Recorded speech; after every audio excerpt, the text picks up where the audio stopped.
boa tarde, boa noite, boa madrugada. Qualquer hora é hora de estudar. Galera, vamos lá? Estamos trabalhando muito jornal, né? E o trabalho de vocês também é jornal. Então vamos lá. Dando continuidade, estamos lá no capítulo 30, se não me engano já. Veja só, para montarmos um jornal, nós temos que estar sempre atento àquilo que é verídico, àquilo que é verdadeiro, àquilo que é realmente fato. Não é aquele fato fake, não, esse não pode, tá? Da redação da matéria à divulgação do jornal. Veja como é importante. Para você poder montar um jornal, é necessário que jornalistas busquem as verdadeiras notícias, as notícias que são assim, que estejam de acordo com tudo aquilo que realmente aconteceu. Por que eu estou falando assim? Porque hoje existe muito fato fake. Hoje, muitos noticiários também tentam manipular a cabeça das pessoas, tanto no papel quanto na televisão. E como eu sempre falo, o noticiário ele tem a obrigatoriedade da imparcialidade. É claro, compreendo que quando você pensa em notícia na televisão, ela é menos fria, claro, porque uma pessoa está apresentando. E essa pessoa, quando apresenta, muitas vezes ela deixa o lado humano dela aparecer. Só que, veja bem, se uma notícia é muito triste, o lado humano vai aparecer de fato. Muitas pessoas morreram, certo? A pandemia está muito alta. O que não pode? A pessoa, ao apresentar a notícia para o público, induzir a pensar como ela. Até porque nós já vimos também que para montar uma notícia, quem escreve, qualquer que seja ele, nós temos o quê? Para onde vai aquela notícia? Quando eu tenho a notícia escrita, ela é mais fria. Quando eu tenho mais fria, por quê? É só leitura. Por quê? Obedece a quem? Obedece a lead. Porque a lead são aquelas perguntas: onde, quem, como, por quê, né? São as perguntas obrigatórias na introdução e na sua notícia, correto?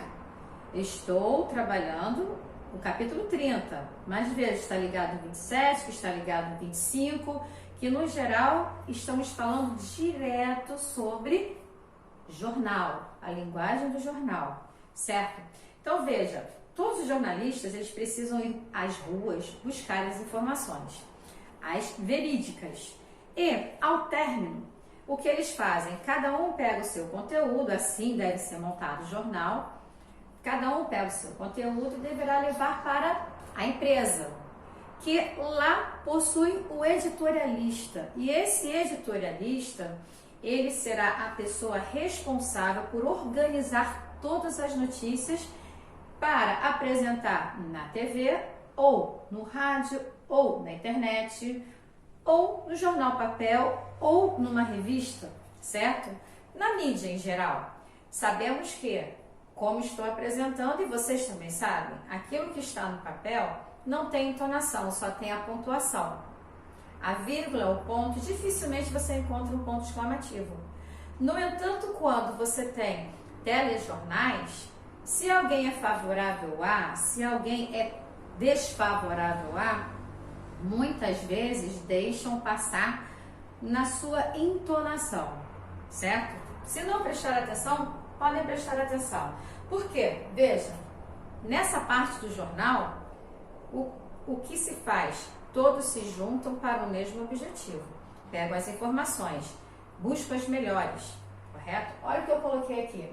A notícia deve resultar de cuidadoso trabalho de pesquisa. Por isso, o repórter precisa, ele que vai buscar a notícia, certo?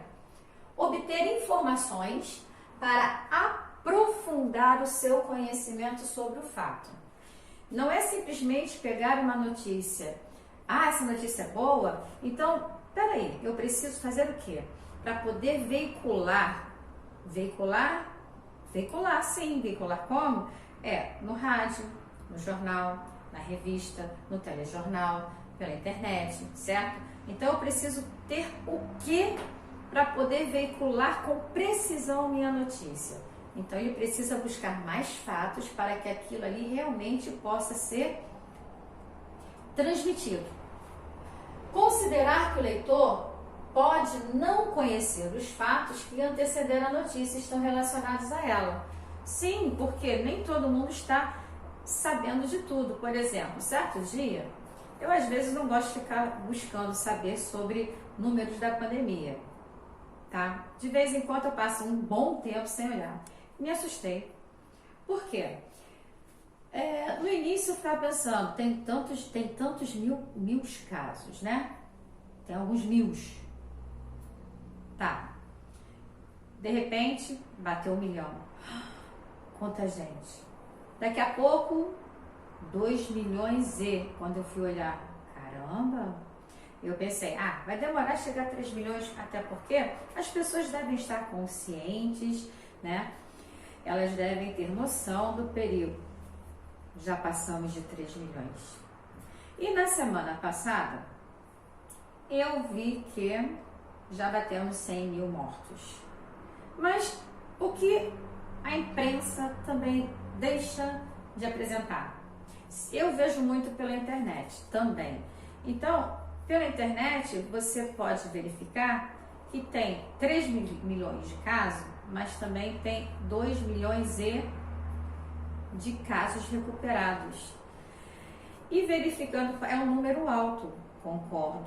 Porém, se comparado a outros países, né, pela quantidade de milhões, assim falando, né, que eu assisto TV também, o que acontece? O Brasil não tem tantos mortos para a quantidade de milhões existentes nele.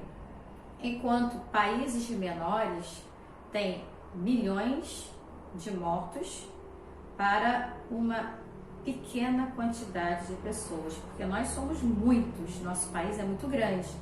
E países que têm tamanhos menores e menor quantidade de população, uma população menor, vamos dizer assim, menor quantidade ficou estranho, né? Uma menor população tem muitos casos, então a maioria já teve.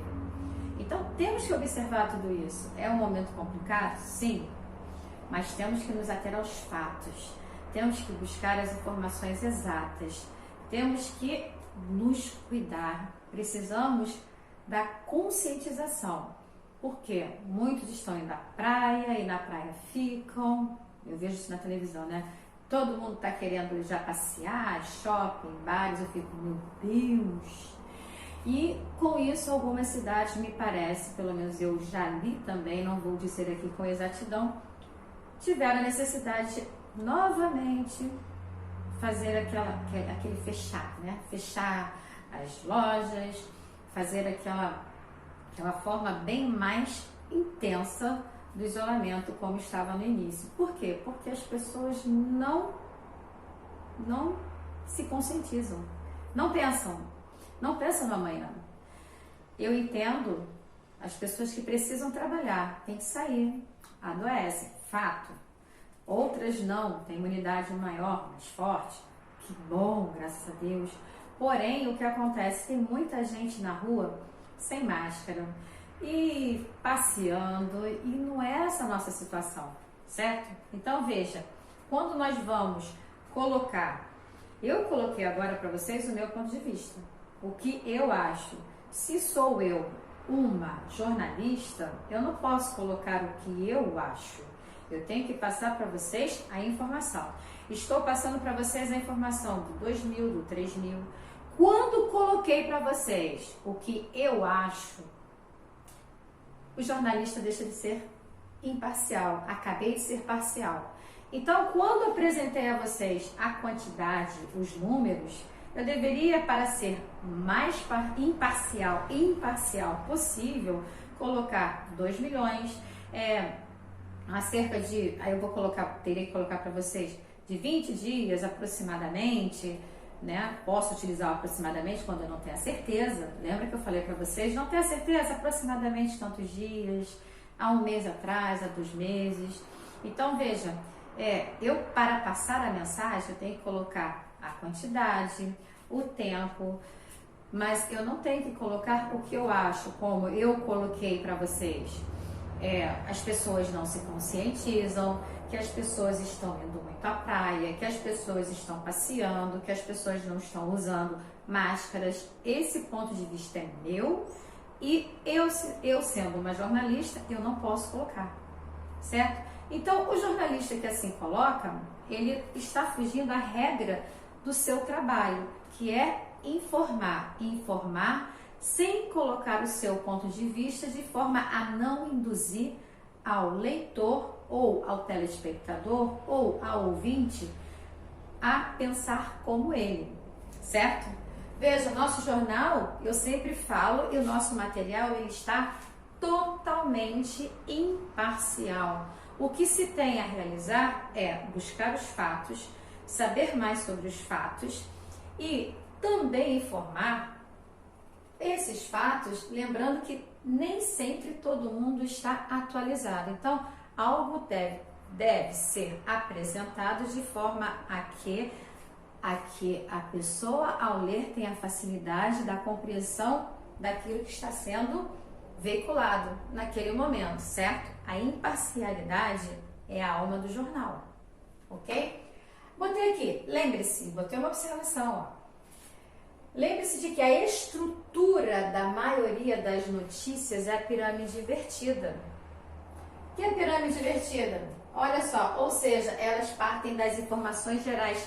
A lead, tudo tem que partir da lead. Tudo. Já fiz a pirâmide invertida com vocês também. Botei até um triângulo ao contrário, botei um quadro. Vamos buscar lá nas videoaulas, vocês devem ter anotado no caderno, tá? Coloquei isso para vocês. Para as mais específicas, detalhadas, porque aí sai a informação perfeita. É uma responsabilidade muito grande montar o jornal. É de muita responsabilidade informar as pessoas sem induzi-las a pensar da mesma forma que vocês. Certo? Como eu faço? Galera, quando eu acho, eu penso e digo, vocês não podem, até faço assim, né? Vocês não podem, não devem pensar como eu. Todo mundo tem que trabalhar o seu senso crítico. E o jornal é isso. Imparcialidade. Olha só, da redação da matéria à divulgação do jornal. A divulgação, ela precisa ser como? Imparcial. Entendido? Galera, vocês estão montando o jornal. O jornal, ele tem que ser como? É no Word, né? Com detalhes. É manuscrito? Não é manuscrito. E eu pedi um jornal completo. E ainda pedi que esse jornal fosse... que você tivesse que fazer o quê? Sim, que você me dissesse se ele era para a escola, se ele era para o bairro. Tem uma galera que já está mandando jornal dizendo que é para todo mundo. E eu pedi também a margem, né? Diagramação. E eu tenho numa videoaula que nessa parte aqui do meu quadro eu expliquei uma parte de informática. Você tem que buscar o justificado, né? Lá no Word tem lá para você escolher, tem alinhado à esquerda, colocar alinhado à esquerda, aí depois vem centralizado, depois aqui, ó, alinhado à direita e lá no último quadradinho tem lá justificado. Você vai organizar o seu texto justificado, igual um livro, igual um jornal, não é aquele que começa... Olha, aqui meu quadro não tá tão certo, né? Mas no Word ele faz assim, perfeito, né? Não é para começar, vem para cá, não pode, é todo mundo na mesma linha, certo? Deem nome ao seu jornal, não é um nome assim esquisito não, tá? É um nome para chamar a atenção para que possam ler. Não se esqueçam que as imagens vocês também precisarão dela, né? Porque a imagem ela chama a atenção, certo? Galera, espero que tenham gostado. Até a próxima!